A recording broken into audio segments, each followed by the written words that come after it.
Kita udah peringatin Jumat Agung. Tony Ronaldo, Pastor Tony udah khotbah dengan sangat bagus bicara di Jumat Agung yang kemarin. Dan saya harus bilang buat saudara gini, Jumat Agung akan kehilangan keagungannya kalau nggak ada acara Minggu Paskah. Jumat Agung kemarin nggak akan disebut agung kalau nggak ada Minggu Paskah. Jadi Jumat Agung kemarin nggak akan berarti apa-apa kalau nggak ada Minggu kebangkitan Tuhan Yesus. Jadi kalau peristiwa ini nih, Minggu Paskah ini nggak terjadi, Yesus bangkit. Hari Jumat kemarin kita akan memperingati ada satu nabi besar yang bisa jalan di atas air, yang bisa menyembuhkan orang sakit, yang bisa membangkitkan orang dari kematian. Kalau nggak ada kebangkitan di Minggu Paskah, kita akan melihat bahwa Jumat kemarin nggak akan disebut agung. Kenapa? Cuma dikenang oleh seluruh dunia memang ada satu orang nabi yang mati, kemudian bisa jalan di atas air, bisa lakukan mujizat. Cuman itu aja. Tapi yang buat beda adalah ini bro, Yesus kita bangkit. Saudara nggak bersuka cita? Tuhan kita bangkit.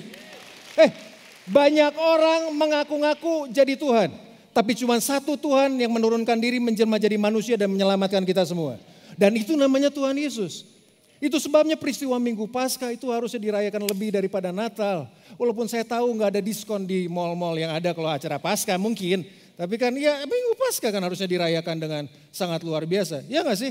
Karena gini loh, setiap orang datang ke dunia lahir, hidup, mati.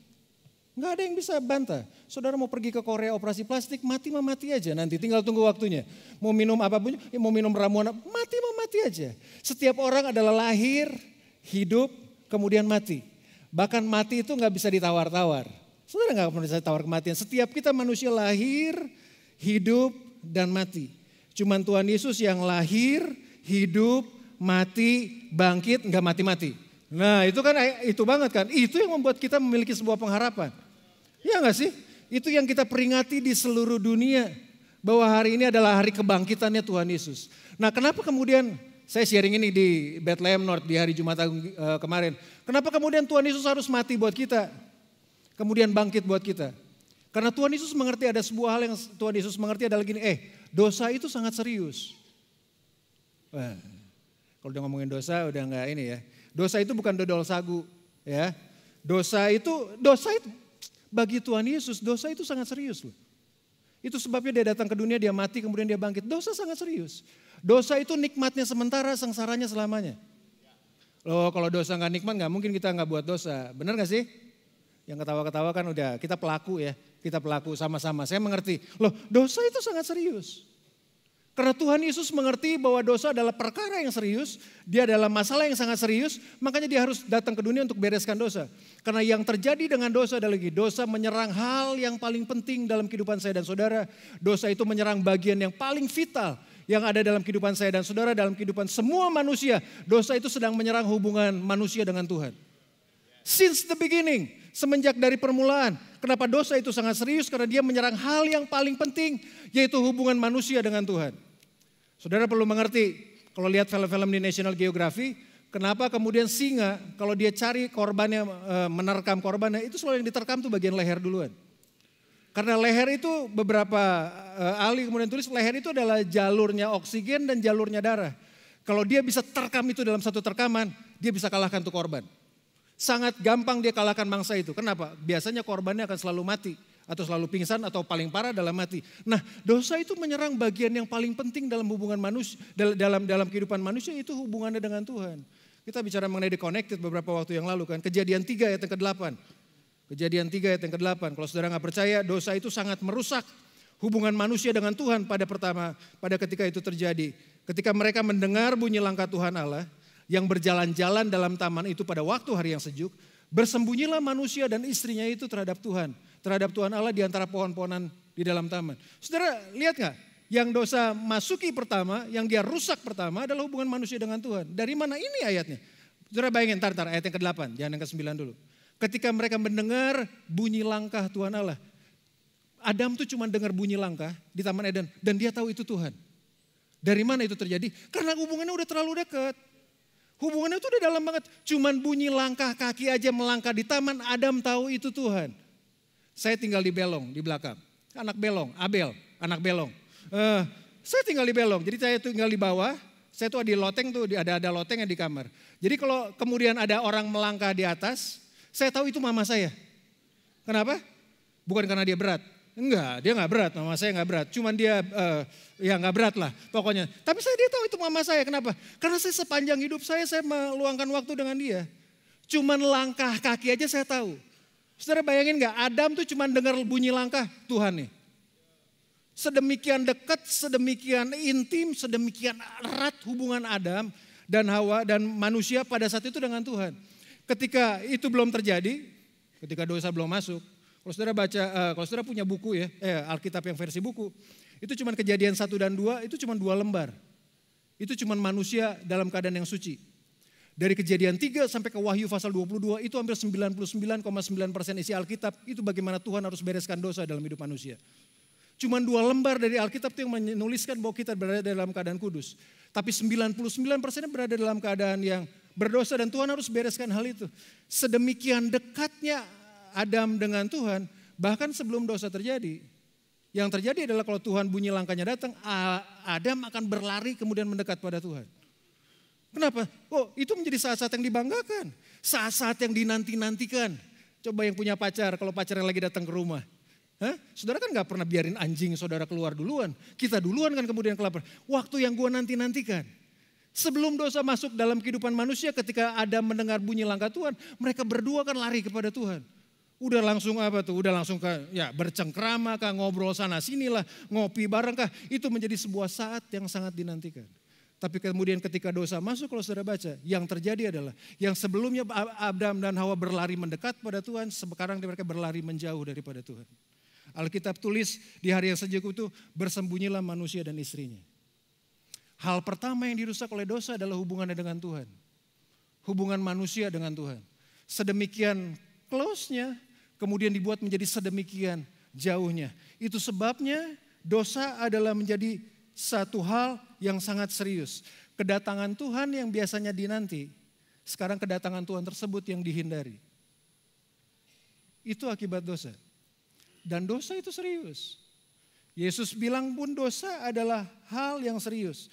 Kejadian 3 ayat ke-9 dan ke-10 berkata gini. Tapi Tuhan Allah memanggil manusia itu dan berfirman kepadanya, di manakah engkau? Lalu Adam menjawab, ketika aku mendengar bahwa engkau ada dalam taman ini, aku menjadi takut karena aku telanjang, sebab itu aku bersembunyi. Saudara lihat, yang tadinya hubungannya kemudian hubungan yang intim bersama dengan Tuhan, sekarang ketika masuk pada dosa, hubungannya menjadi hubungan yang ketakutan kemudian muncul di sana. Takut untuk bertemu dengan Tuhan. Takut untuk kemudian bercengkrama dengan Tuhan. Hubungan yang tadinya penuh cinta, sekarang dimasuki oleh ketakutan. Dan itu adalah hal yang sangat serius yang dosa masuki dalam kehidupan manusia. Dia merusak hubungan kita bersama dengan Tuhan. Tapi yang kalau saudara tadi boleh munculin ayat ke-9. Tapi saya tuh sangat bangga. Alkitab berkatakan bahwa adalah Adam yang jatuh dalam dosa. Tapi Tuhan berkata, Tuhan Allah memanggil manusia itu dan berfirman. Adalah Tuhan kemudian yang mencari manusia. Adam jatuh dalam dosa, Adam gak datang pada Tuhan. Adalah Tuhan kemudian yang berinisiatif untuk mencari Adam. Seburuk-buruknya saya dan saudara, kemudian saudara berpikir Tuhan gak peduli. Jangan salah, Tuhan sedang mencari saya dan saudara. Loh, untuk Adam aja Tuhan cari loh. Padahal Adam yang berdosa. Untuk Adam yang jatuh dalam dosa aja Tuhan cari, apalagi kita. Hubungan yang dirusak paling pertama oleh dosa adalah hubungan kita dengan Tuhan. Agama mengajarkan, termasuk kekristenan. Kalau saudara mau datang pada Tuhan, saudara dalam keadaan kudus. Semua agama. Semua agama mengajarkan bahwa kalau kita mau datang pada Tuhan, saudara harus dalam keadaan yang suci. Cuman Tuhan Yesus yang berkata gini, datang padaku apa adanya. Kalian akan pulang dipulihkan. Cuman Tuhan Yesus loh. Semua agama kalau mau datang pada Tuhan, mereka punya prinsip bahwa Tuhan adalah Tuhan yang suci. Saudara harus berada dalam keadaan suci. Cuman Tuhan Yesus datang apa adanya. Saudara mau lagi hancur-hancuran, jatuh dalam dosa, ada di kandang babi seperti anak yang hilang. Datang apa adanya. Waktu saudara datang, dipulihkan dengan Tuhan, pulang saudara menjadi orang yang berbeda. Karena itu yang Yesus lakukan. Hubungan pertama yang dirusak oleh dosa adalah hubungan manusia dengan Tuhan. Kalau hubungan manusia dengan Tuhan sudah rusak, hubungan manusia dengan manusia akan terdegradasi. Kalau hubungan manusia dengan Tuhan kemudian menjadi hubungan yang rusak, percayalah hubungan yang kedua yang intim yang dekat dengan kita, hubungan antar manusia kemudian menjadi rusak. Kejadian pasal yang ketiga, ayat yang ke-11. Setelah dosa kemudian masuk, Tuhan datang hampiri Adam, kemudian Tuhan tanya. Tuhan lagi tanya pada Adam. Firman-Nya, siapakah yang memberitahukan kepadamu bahwa engkau telanjang? Apakah engkau makan dari buah pohon yang kularang engkau makan itu? Tunggu, tahan sampai di sana. Firman-Nya, siapakah yang memberitahukan kepadamu bahwa engkau telanjang? Apakah engkau makan dari buah pohon yang kularang engkau makan itu? Jadi waktu dosa kemudian terjadi, Tuhan datang dari sorga, Tuhan panggil Adam dan kemudian dia tanya gini, Adam, kamu makan buah itu atau enggak? Harusnya jawabannya apa? Iya dan tidak dong. Iya gak sih? Kamu udah makan atau belum? Jawabannya kan iya dan tidak. Tapi saudara lihat jawabannya Adam. Ayat yang ke-11, 12. Manusia itu menjawab, perempuan yang kau tempatkan di sisiku, dialah yang memberi dari buah pohon itu kepadaku, maka ku makan. Loh, yang ditanya kamu udah makan apa belum? Jawabannya iya dan tidak dong. Tapi kemudian Adam bilang, perempuan yang kamu tempatkan di sisiku, dialah yang beri kau makan. Jawabannya kemudian jadi jawaban yang gak nyambung. Pertanyaan Tuhannya A, jawaban Adam adalah B. Nah ini kemudian yang terjadi, kalau hubungan dengan Tuhan adalah dirusak, yang kedua, hubungan dengan manusia khususnya dalam keluarga itu akan dirusak. Bisa sebentar Bu? Ayo, bentar, kasih contoh. Dirimu, kamu Adam atau Hawa sih? Sini. Kamu kok malu-malu sih? Aku Adam, kamu Hawa. Kan gak mungkin si Indra Ardi yang jadi Hawanya. Gimana? Loh, ketika hubungan manusia dengan Tuhan kemudian dirusak, hubungan manusia dengan manusia dirusak. Yang pertama yang dia rusak adalah hubungan dengan istrinya, hubungan dengan keluarganya. Kalau saudara baca, ketika Tuhan berkata, iya atau enggak sih katanya. Kemudian kan Adam berkata gini, perempuan yang kamu tempatkan di sisiku, dia yang kasih makan. Jadi dengan kata lain, harusnya yang terjadi kan begini. Karena Adam adalah seorang kepala keluarga, diberikan perintah oleh Tuhan. Harusnya ketika Tuhan bertanya gitu kan dia harus berdiri di depan Hawa dong. Tuhan, aku bertanggung jawab. Aku yang salah di keluarga ini, pernikahan ini aku yang salah. Aku bertanggung jawab, aku mengorbankan diriku untuk keselamatan keluargaku. Aku berdiri di depan mengorbankan diriku untuk keselamatan istriku. Itu kan yang terjadi kan. Tapi ayat tersebut sebenarnya menggambarkan gini. Kemudian yang Adam lakukan, Adam mengorbankan istrinya untuk keselamatan dirinya. Saudara tuh kalau ketawa senang kelihatannya ya.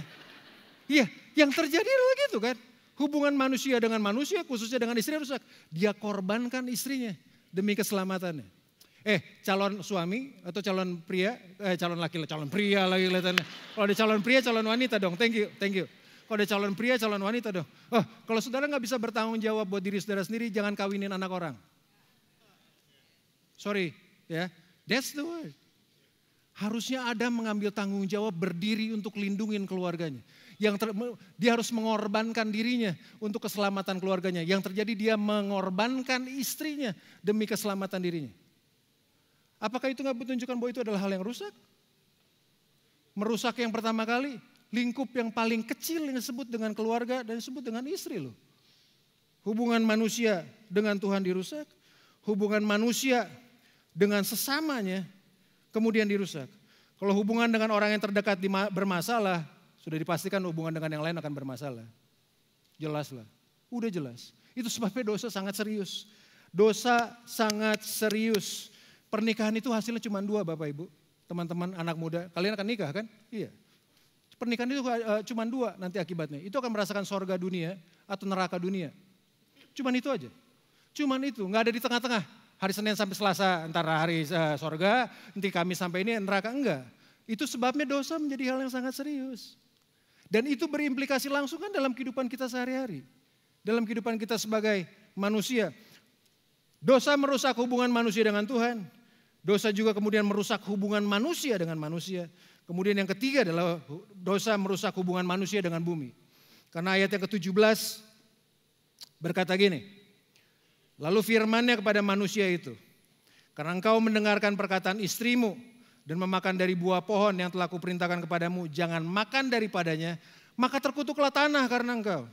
Dengan bersusah payah engkau akan mencari rezekimu dari tanah seumur hidupnya. Heran loh. Kalau saudara baca ketika semua konsekuensi dosa itu terjadi, waktu Tuhan bicara buat perempuan pada saat itu dengan bersusah payah engkau akan melahirkan. Itu bicara dengan langsung kepada mereka sendiri. Konsekuensinya buat setan ya udah, kamu karena ular kamu akan merambat berjalan tanpa kakimu seumur hidupmu, hirup debu tanah. Tapi ketika untuk pria, untuk Adam, konsekuensinya berbeda. Karena engkau berbuat dosa, terkutuklah tanah. Hubungan dengan bumi, hubungan dengan lingkungan, itu bisa bicara lingkungan, kemudian menjadi rusak. Hubungan dengan Tuhan rusak, hubungan dengan manusia rusak, hubungan dengan bumi rusak.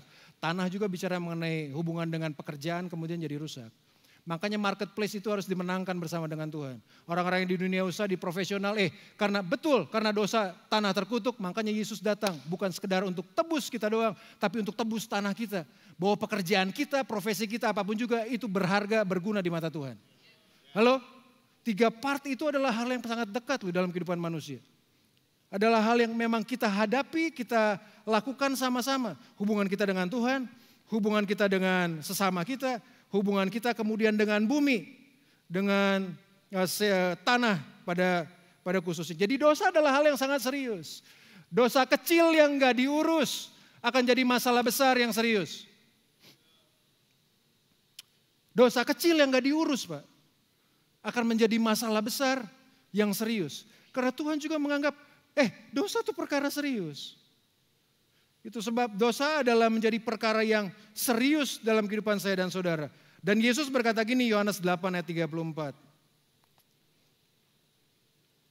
Kata Yesus kepada mereka, Tuhan Yesus yang ngomong, aku berkata kepadamu, sesungguhnya setiap orang yang berbuat dosa adalah hamba dosa.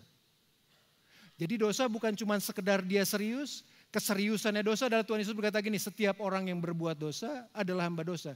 Jadi dosa adalah perbudakan. Itu slavery, itu perbudakan. Jadi dosa bukan cuma sekedar dia sebuah persoalan-persoalan yang seperti persoalan-persoalan yang ada dalam hidup manusia. Dosa itu perbudakan. Karena dosa itu adalah perbudakan, makanya Yesus harus mati dan bangkit buat kita. Untuk apa? Untuk membereskan masalah dosa. Dosa adalah berbicara mengenai perbudakan. Ya, sesungguhnya setiap orang yang berbuat dosa adalah hamba dosa. Jove, sebentar. Aku tuh suka yang dadakan-dadakan gini gitu, yang kelihatan Mas Jove. Indra Ardi, sini dirimu. Sini.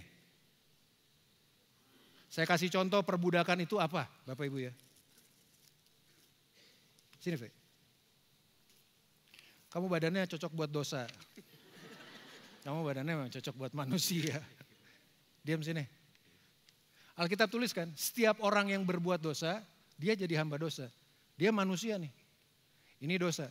Jadi waktu dia bilang setiap orang yang berbuat dosa adalah hamba dosa, berarti orang ini, dosa ini, itu sedang memperbudak dia kan.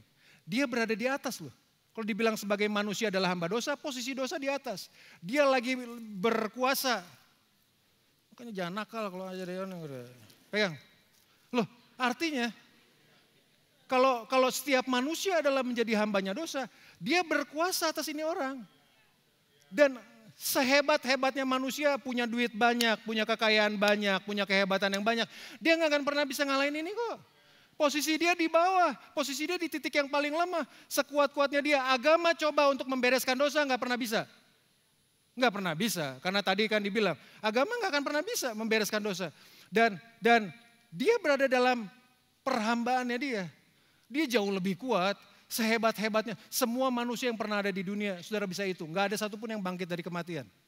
Kemudian nggak mati-mati lagi. Nggak pernah. Nah yang menarik adalah kayak begini. Dosa ini punya satu senjata yang sangat powerful. Yang disebut dengan kematian. Jadi setiap orang yang coba, manusia yang coba untuk mengalahkan dosa, itu nggak akan pernah bisa-bisa. Kenapa? Kita mati kok. Makanya kemudian Yesus datang ke dunia. Kemudian Yesus bereskan dosa in order untuk melepaskan manusia. Nah seringkali kita pikir, waktu kalau Yesus kemudian mengalami kematian, kemudian Tuhan Yesus kalah dong dari dosa.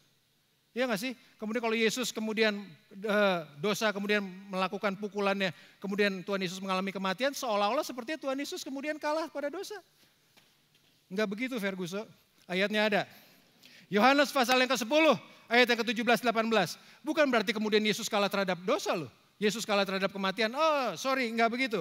Yohanes 10 ayat 17-18, Tuhan Yesus berkata gini, Bapa mengasihi aku, Oleh karena aku memberikan nyawaku untuk menerimanya kembali. Ayat yang ke-18 powerfulnya berkata ini, enggak seorang pun mengambilnya daripadaku, melainkan aku memberikannya menurut kehendakku sendiri. Aku berkuasa memberikannya dan berkuasa pula mengambilnya. Itulah yang kuterima dari Bapakku. Jadi punya pengertian waktu Yesus mati untuk menebus manusia, dia nggak kalahkan dosa, dia menyerahkan hidupnya. Ilustrasi yang paling gampang, suka main bola dengan keponakan atau anak yang masih kecil, ya. Kalau saudara lagi main bola kayak gimana, seolah-olah kan ada saatnya di mana kita ngalah, kemudian kita sepertinya kalah, mereka ngegolin, kemudian kita kalah.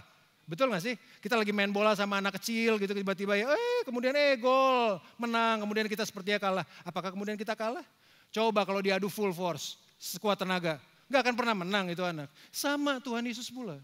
Dia menyerahkan hidupnya supaya apa? Supaya dia bisa menanggung dosanya manusia, merasakan kematian yang dialami manusia.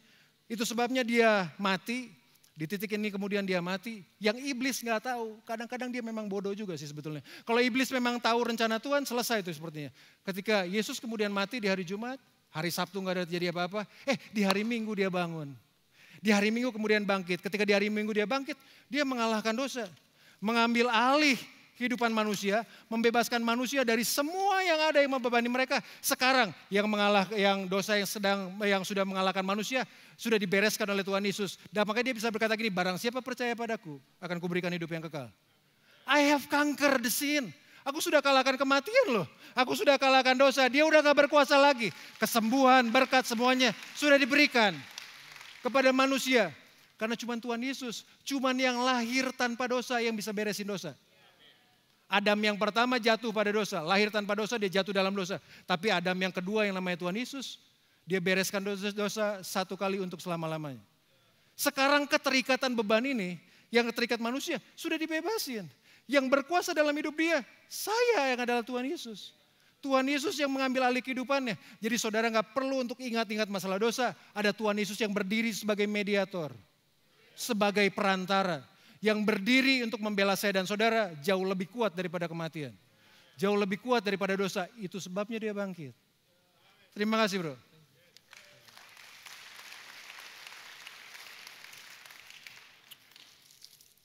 Alasan kemudian kenapa Tuhan Yesus bangkit.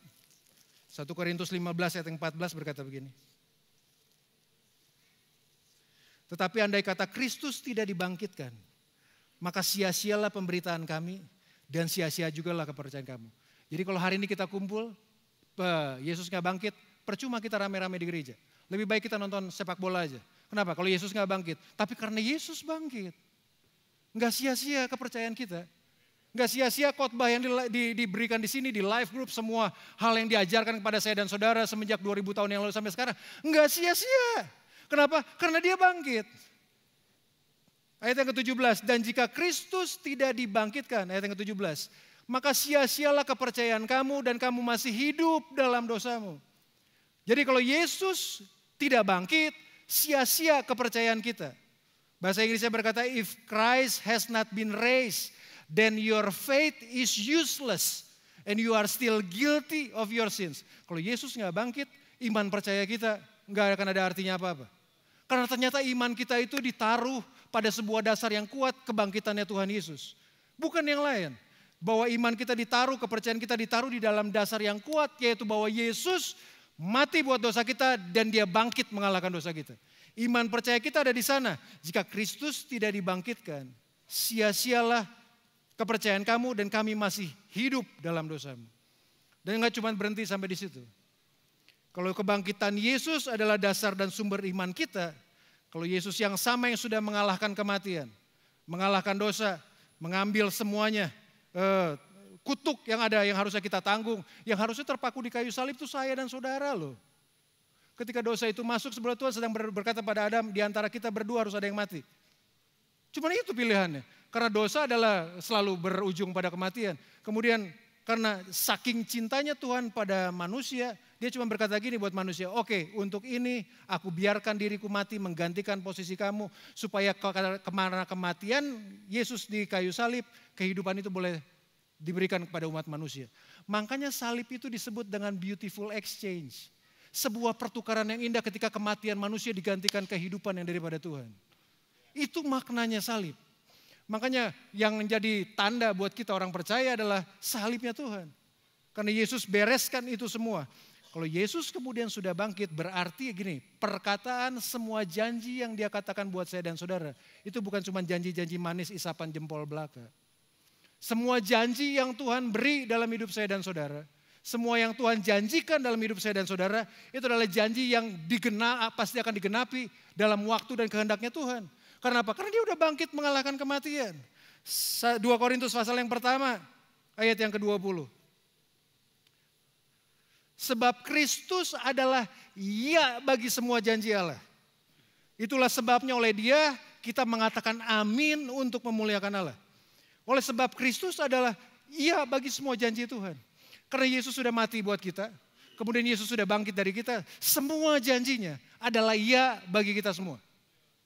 Iya loh semua janjinya Tuhan. Bukan sekedar janjinya Tuhan adalah iya dan tidak, enggak. Iya. Bagus enggaknya sebuah janji, itu ditentukan dari karakter yang memberikan janji. Kualitas sebuah janji, itu ditentukan dari karakter yang memberikan janjinya. Boleh tanyakan, kualitas janji itu ditentukan dari karakter si pemberi janji. Jadi kalau pribadi Yesus yang sudah mati di kayu salib untuk menebus kita kemudian bangkit, janji yang dia beri buat hidup saya dan saudara itu bukan janji omong kosong belaka. Percayalah, apa yang saudara percayai itu yang akan saudara terima. Kalau saudara percaya bahwa Yesus telah bangkit dari antara orang mati, janjinya iya dalam kehidupan saya dan saudara.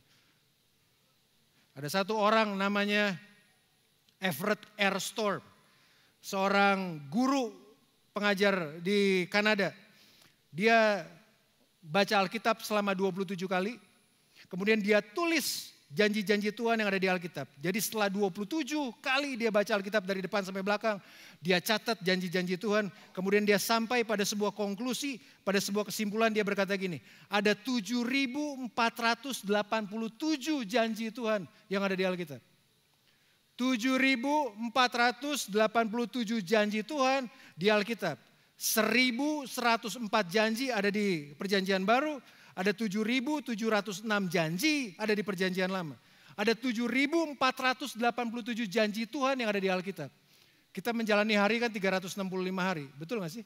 Iya ya, 365 hari. Kalau saudara bagi 7.487 dibagi dengan 365, itu per hari ada sekitar 20 minimal janji yang Tuhan beri buat hidup saya dan saudara. Masa dari 20 gak ada satu yang nyantol sih, yang akan berbicara buat saudara waktu kita berhadapan dengan pergumulan?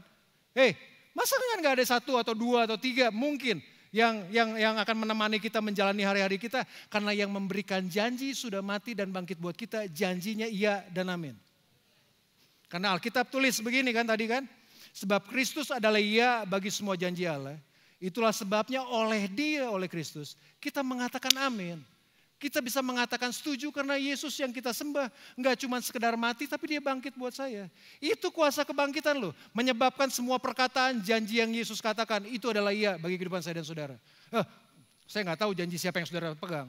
Janji politisi kan kadang-kadang nggak bisa dipegang. Wah pinggir jurang banget nih kelihatannya. Enggak, janji banyak orang loh. Kita janji suami juga kadang susah-susah banget untuk dipegang.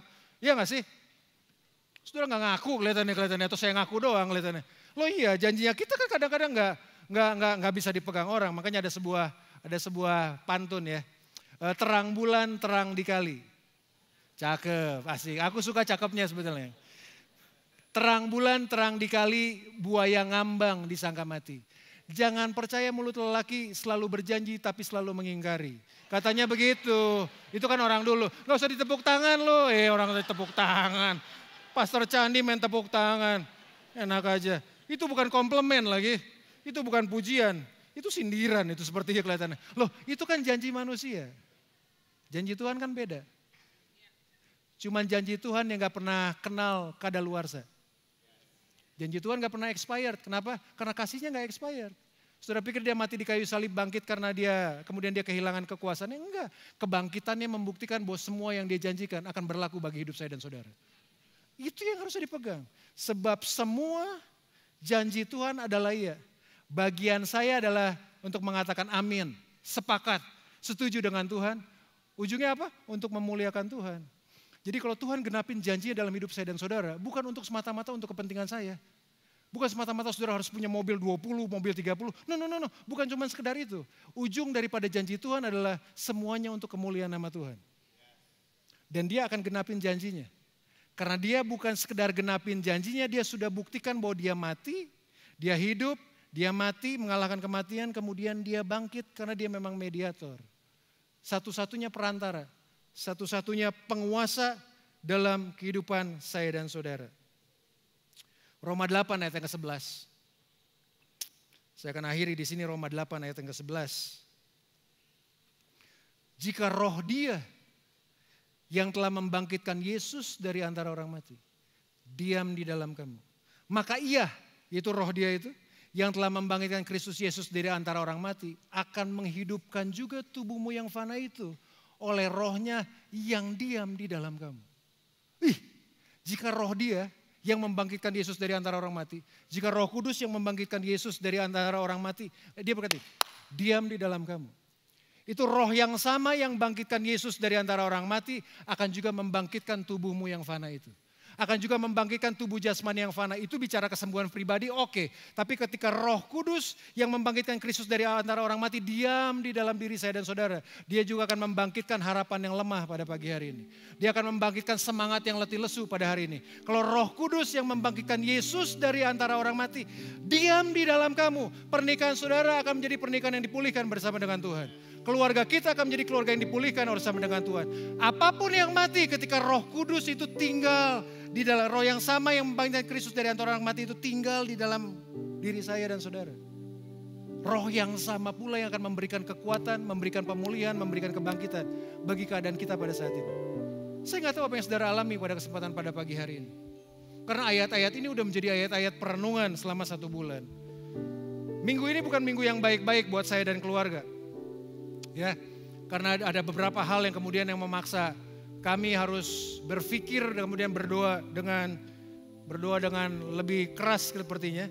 Tapi mempersiapkan ayat ini sebelum peristiwa, sebelum ada hal-hal yang terjadi dalam kehidupan selama 1 minggu ini. Saya pikir selama 1 minggu ini mempersiapkan kemudian merenungkan ayat ini muncul. Ya, ada satu pekerjaan yang saya sedang lakukan, kami berdua sedang lakukan tuh lagi ada pemeriksaan oleh salah satu pihak dan ngedengar begitu banyak hal dari akibat pemeriksaan itu bisa, jumlahnya banyak banget bisa kena denda. Saya sampai ngomong sama istri saya kalau sampai itu kejadian kita tutup nih usaha. Dan yang paling buat kemudian saya sampai menangis di hadapan Tuhan ketika mendengar akan hal itu saya at peace. Saya berada dalam posisi yang sangat damai banget. Kenapa? Ayat ini sedang berbicara buat saya. Makanya saya bilang buat istri saya kalau Tuhan pimpin kita, Tuhan juga akan menyelesaikannya semuanya buat kita. Karena janjinya itu loh. Dia bangkit, saya bilang buat dia bahwa ini minggu Paskah bicara kebangkitan Tuhan. Saya lagi siapin khotbah juga saya bilang, dan ketika mendengarkan itu selama 1 bulan saya benar-benar dalam keadaan yang sangat-sangat tenang di dalam jiwa saya. Damai banget sampai istri saya bilang, kok bisa tenang banget? Enggak tahu aja, tapi memang itu yang saya bilang tadi, kalau Tuhan pimpin, dia akan sertai kehidupan kami. Itu hari Rabu ya, hari Rabu. Out of nowhere, tiba-tiba hari Selasa di tempat saya kerja ada satu orang sepasang suami istri kenalannya almarhum ayah kemudian duduk datang out of nowhere, nggak pernah hadir sebelumnya. Dia datang kemudian untuk ngopi, saya duduk. Ketika saya duduk kemudian saya nggak tanya apa-apa dan mereka juga nggak tahu permasalahan yang sedang kami hadapi. Tapi kemudian mereka kemudian cerita kemudian sharing bagaimana mereka sudah ditolong Tuhan dalam kesukaran, kebakaran yang besar mereka alamin. Kemudian ketika kebakaran itu terjadi semuanya habis, mau nyekolahin anak susah. Tapi kemudian dia bilang sebuah hal yang sangat gini, sampai saat ini om hidup itu karena kebaikannya Tuhan. Tuhan itu gak pernah lupa akan janjinya, Tuhan selalu menggenapi janjinya, Tuhan hidup.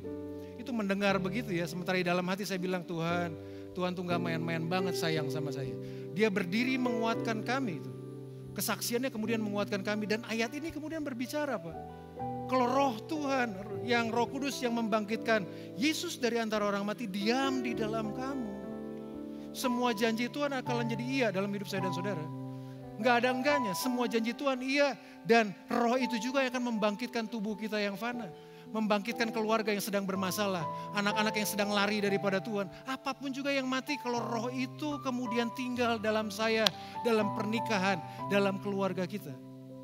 Something great, sesuatu yang hebat akan muncul daripadanya. Kita menyebutnya Good Friday kemarin kan, Jumat Agung. Saudara tahu apa yang terjadi di Jumat Agung? Gimana Tuhan Yesus sengsara, disianatin, dilukai, ditendang, diperlakukan dengan tidak manusiawi. Di hari di mana sebetulnya begitu banyak hal yang gak baik muncul di sana. Tapi bisa muncul sesuatu yang baik yang disebut dengan Good Friday. Kenapa? Karena cuma Tuhan Yesus yang bisa memunculkan yang baik keluar dari yang tidak baik dari hidup kita semua. Cuman Tuhan Yesus yang bisa memunculkan hal yang hebat, hal yang manis bahkan di tengah kepahitan hidup sekalipun. Kenapa? Karena dia udah mati dan bangkit buat kita loh. Janjinya iya buat kehidupan kita anak-anaknya.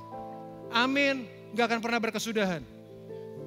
Pagi hari ini Bapak Ibu Saudara sekalian, Paskah itu kembali mengingatkan buat kita. Ada satu pribadi yang gak pernah tinggalkan kita sendirian, namanya Tuhan. Ada satu pribadi yang dia rela bayar apapun juga untuk melihat hidup dari saya dan saudara menjadi kehidupan yang penuh dengan kemuliaan Tuhan. Dan itu adalah hari Paskah. Itu adalah Yesus Kristus Tuhan yang kita rayakan, yang kita peringati pada pagi hari ini. Hanya karena satu episode dari kehidupan saudara kita mengalami kegagalan, bukan berarti kan kemudian keseluruhan kehidupan kita menjadi yang gagal. Hanya karena satu babak kemudian kita kalah dalam kehidupan, bukan berarti kan kemudian seluruh kehidupan kita gagal. Bukan berarti kemudian seluruh kehidupan kita kan penuh kekalahan. Enggak. Yesus alamin hari Jumat loh. Jangan berhenti di hari Jumat. Jangan berhenti di hari Sabtu. Hari Jumat bicara mengenai kematian, hari Sabtu bicara mengenai kesepian, kebingungan, ditinggalkan, murid-murid kemudian meninggalkan Tuhan Yesus, kembali pada posisi mereka semua. Jangan berhenti di hari Jumat, jangan berhenti di hari Sabtu, because Saturday is coming. Hari Minggu Paskah sudah datang, kebangkitan sudah datang. Kalau saudara ada dalam posisi hari Jumat atau hari Sabtu pada hari ini, percayalah, Sunday is coming. Minggu Paskah, kebangkitan Tuhan sudah nyata buat kehidupan saya dan saudara. Tuhan gak akan pernah meninggalkan saudara dan saya apa adanya. Gak akan pernah, kenapa? Karena dia sudah mati bangkit untuk kita semua. Yang menahan dia di kayu salib kan bukannya paku. Yang menahan dia di kayu salib adalah kasih yang besar buat kehidupan saya dan saudara. Siang hari ini sementara semua mata tertutup, kita sama-sama serius terbuka di hadapan Tuhan. Bapak Ibu, saya gak tahu apa yang sedang Bapak Ibu alamin. Tapi some of you, beberapa dari saudara sedang mempertanyakan kasihnya Tuhan buat kehidupan saudara. Beberapa dari saudara mungkin sepertinya sedang berbicara bahwa Tuhan sepertinya sedang meninggalkan saya. Tuhan sepertinya sedang gak peduli dengan saya. Pagi hari ini karena kebangkitan Kristus dia sedang berbicara bahwa dia menyertai kita. Bahkan sampai pada akhir zaman. Bahkan sampai pada kesudahannya. Beberapa kita sedang berada pada kebingungan akan sedang apa yang akan kita hadapi di hari besok. Tapi percayalah, karena Yesus hidup kita punya harapan buat hari besok. Kita punya harapan buat hari besok. Ada mungkin saudara yang mau sama-sama kita mohon untuk berdoa. Mohon Tuhan untuk menjamah kehidupan kita semua. Bahwa saya tolong doain. Karena saya butuh pertolongan Tuhan sampai hari ini. Harapan saya sudah mulai habis pada saat ini. Dengan begitu banyak hal yang ada. Ada di antara saudara sedang berada dalam kesulitan, dalam kesukaran, dalam permasalahan dan sedang bimbang pada saat ini. Taruh tangan kanan saudara di dada. Kita akan sama-sama berdoa pada Tuhan. Mungkin orang yang ada di sekitar saudara gak pernah tahu apa yang sedang saudara hadapin. Tapi Tuhan tahu dan Tuhan dengar dan Tuhan lihat. Dan kuasa kebangkitannya tetap sama dulu, sekarang dan sampai selama-lamanya. Kalau roh dia yang membangkitkan Kristus dari antara orang mati akan masuk dalam hidup saya dan saudara. Dia akan memulihkan kehidupan kita semua. Bapak, aku berdoa dengan tangan terangkat kepada sorga. Kami percaya bahwa kami bukan siapa-siapa tanpa Tuhan. Ampuni kalau kami seringkali berlaku salah di hadapan Tuhan. Kami menyerah kepada Tuhan. Kami percaya bahwa kasih-Mu sempurna Tuhan. Kasih-Mu sempurna dalam kehidupan kami semua. Bapak, kami berdoa sambil meletakkan tangan di dada kami Tuhan. Kami butuh Tuhan. Kami butuh Tuhan dalam hidup kami semua. Berbicara Tuhan. Menguatkan setiap hati, menguatkan setiap kehidupan. Menguatkan setiap pernikahan, menguatkan setiap keluarga. Bahwa kami bukan orang-orang yang ditinggalkan. Tapi justru kembali ke kami adalah orang-orang yang disayang, dikasih oleh Tuhan. Terima kasih Tuhan Yesus. Kami percaya bahwa kuasa kebangkitan, kuasa kehidupan itu sudah mengalir dalam kehidupan kami semua. Pribadi lepas pribadi. Kau Tuhan yang memerdekakan, Kau Tuhan yang membebaskan. Terima kasih, kami persembahkan hidup kami kepada Tuhan. Pernikahan, keluarga, usaha, apapun juga yang Kau percayakan buat kami Tuhan. Kami akan lihat kebangkitannya Tuhan. Dan ujungnya nama Tuhan dipermuliakan dalam kehidupan kami semua. Thank you Jesus.